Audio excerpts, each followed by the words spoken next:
এই 5টি রোমান্টিক কথা বলে বিয়ে বাড়িতে যে কোনো মেয়েকে পটাতে পারবেন।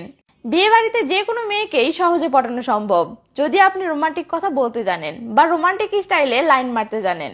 আর বিশেষ করে প্রতিটি বিয়ে বাড়িতে বা অনুষ্ঠান বাড়িতেই এমন কিছু অল্প বয়সী মেয়ে অবশ্যই থাকে যাদের পটানোর জন্য বেশি কিছু দরকার পড়ে না। জাস্ট কিছু রোমান্টিক কথা বলে লাইন মারতে পারলেই দেখবেন মেয়ে পটে গেছে। কিন্তু তার জন্য তো দরকার রোমান্টিক কিছু কথা আগে থেকে শিখে রাখা, তাই না? আর তাই আজকের ভিডিওতে আমি আপনাকে 4টি রোমান্টিক কথা শিখিয়ে দিচ্ছি। এগুলো শিখে রাখুন, কথা দিলাম যে কোনো বিয়ে বাড়িতে বা অনুষ্ঠান বাড়িতে এগুলো আপনার 100% কাজে দিবে। তো তাহলে আর দেরি কেন, চলুন রোমান্টিক কথাগুলো দেখে নেওয়া যাক। নাম্বার 1, আপনি যে মেয়েকে পটাতে চাচ্ছেন তার সাথে আগে কিছুক্ষণ চোখাচোখি করুন, তার দিকে গভীর মনোযোগ দিয়ে তাকিয়ে থাকুন। যখন দেখলেন মেয়েটি ভালো রেসপন্স দিচ্ছে তখন মেয়েটির কাছে গিয়ে মেয়েটির সাথে হাই হ্যালো করুন, তার সাথে পরিচিত হন, কথা বলুন এবং কথার ফাঁকে তাকে এভাবে বলুন, বিয়ে বাড়িতে সবাই কত বিজি তাই না? কেউ খাওয়া নিয়ে বিজি, কেউ ফটো তোলা নিয়ে বিজি, কেউ বউ দেখতে বিজি, আর আমি তোমাকে দেখতে বিজি। তো হঠাৎ করে এমন কথা শুনে মেয়েটি পুরো সারপ্রাইজ হয়ে যাবে এবং আপনি যে তাকে পছন্দ করেছেন বা তাকে যে আপনার ভালো লেগেছে সেটা সে বুঝতে পারবে। ফলে যতক্ষণ আপনি সেই বিয়ে বাড়িতে থাকবেন ততক্ষণ আপনার লাইন মারা একদম জমে উঠবে। আর আশা করা যায় অনুষ্ঠান শেষ হওয়ার আগেই মেয়েটি সেট হয়ে যাবে। ওকে, চলুন এবার পরের পয়েন্টে।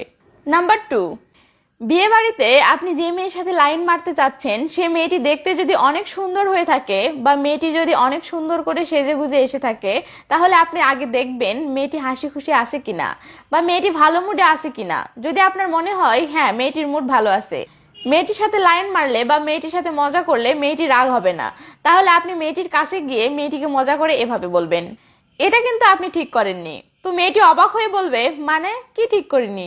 তখন আপনি বলবেন, বিয়ে বাড়িতে সব মেয়ে এত সেজে গুজে এসেছে কিন্তু আপনাকে এত বেশি সুন্দর লাগতেছে যে ছেলেরা সবাইকে রেখে শুধু আপনাকেই দেখতেছে। এটা তো অন্যায়, তাই না? তো এটা শুনে মেয়েটি যদি আপনাকে বলে, চাপা মারছেন বা ছেলেরা কই আমাকে দেখছে, আমার তো নজরে পড়ছে না, তখন আপনি বলবেন, আমি যে আপনাকে বহুক্ষণ ধরে দেখতেছি সেটি কি আপনি খেয়াল করেছেন? তখন মেয়ে যদি বলে, কই না তো, তখন আপনি বলবেন, আমারটাই খেয়াল করেননি তাহলে অন্যদেরটা কিভাবে খেয়াল করবেন? আর মেয়ে যদি বলে যে সে আপনারটা খেয়াল করেছে তাহলে বলবেন, আপনার ফোকাস আমার দিকে ছিল তাই অন্যদেরটা খেয়াল করেননি। তো এই কথাগুলোর সাহায্যে আপনি একদিকে মেয়েটির রূপের খুব সুন্দর করে প্রশংসা করলেন আর অপরদিকে মেয়েটিকে এটাও বোঝালেন যে আপনি তার প্রেমে পড়ে গেছেন। তো আশা করা যায় মেয়েটি অনেক খুশি হয়ে যাবে এবং আপনার উপর ইমপ্রেস হয়ে যাবে। তো চলুন এবার পরের পয়েন্টে। নাম্বার 3, আপনি যে মেয়েকে পটাতে চাচ্ছেন তার দিকে আপনি বারবার তাকাবেন, তার সাথে চোখাচোখি করবেন এবং লক্ষ্য করবেন মেয়েটি বিরক্ত হচ্ছে নাকি আপনার ব্যাপারটা এনজয় করতেছে।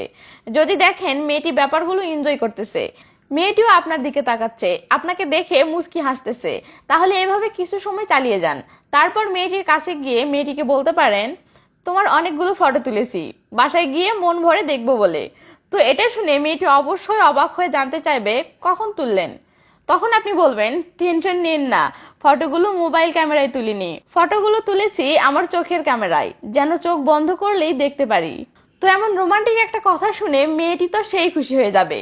তখন আপনি তাকে আবার বলতে পারেন, আচ্ছা ফটোগুলো হৃদয়ে সেভ করে রাখতে চাচ্ছি, কিন্তু কি নামে সেভ করব? তোমার নামটাই তো শোনা হয়নি, তো তোমার নামটা কি জানতে পারি? চলুন এবার পরের পয়েন্টে। নাম্বার 4, মনে করুন বিয়ে বাড়িতে আপনি কোনো মেয়েকে অনেকটাই পটিয়ে ফেলেছেন, মেয়েটির হাবভাব দেখে আপনি বুঝতে পারছেন যে মেয়েটি লাইনে চলে এসেছে। তাহলে সেক্ষেত্রে অনুষ্ঠান শেষে বা আপনার বিদায় বেলায় মেয়েটির কাছে গিয়ে আপনি মেয়েটিকে এভাবে বলতে পারেন, বিয়ে খেতে এসেছিলাম কিন্তু তোমার উপর ক্রাশ খেয়ে চলে যাচ্ছি, হৃদয় সাথী করে নিয়ে এসেছিলাম কিন্তু তোমার কাছে রেখে চলে যাচ্ছি। তো এটা শুনে মেয়েটি খুশি হয়ে যে কোনো কিছু বলতে পারে। তখন আপনি মেয়েটির থেকে নাম্বার নেওয়ার জন্য এভাবে বলতে পারেন, ম্যাডাম ফোন নাম্বারটা দেওয়া যাবে? মেয়ে তখন বলতে পারে, কেন? তখন বলবেন, আমার হৃদয়টা তো আপনার কাছে রেখে যাচ্ছি, তো ফোন করে আমার হৃদয়টার খোঁজ খবর নিতাম আর কি। এমন মজার বা রোমান্টিক একটা কথা শোনার পর আশা করা যায় মেয়েটি ইমপ্রেস হয়ে যাবে এবং আপনাকে তার নাম্বারটা দিয়ে দিবে। 4টি পয়েন্টই আপনার দেখা শেষ। এখন নিশ্চয়ই আপনি স্বার্থপরের মতো লাইক না দিয়ে দৌড় দিবেন। দেখেন মশাই, এই ভিডিওটির স্ক্রিপ্ট লিখতে এবং ভিডিওটি বানাতে আমার টোটাল 7.5 ঘন্টার মতো সময় গেছে, আর আপনি জাস্ট 1 সেকেন্ড ব্যয় করে একটা লাইক দিতে পারবেন না? প্লিজ ভিডিওতে একটা লাইক দিন। আর হ্যাঁ, পারলে ভিডিওটি কেমন লেগেছে সেটি কমেন্ট করে জানাবেন। ভিডিওটি আপলোড করার পর আমি অধীর আগ্রহে বসে থাকি আপনাদের কমেন্ট পড়ার জন্য। তো ভালো থাকবেন সবাই, বাই বাই।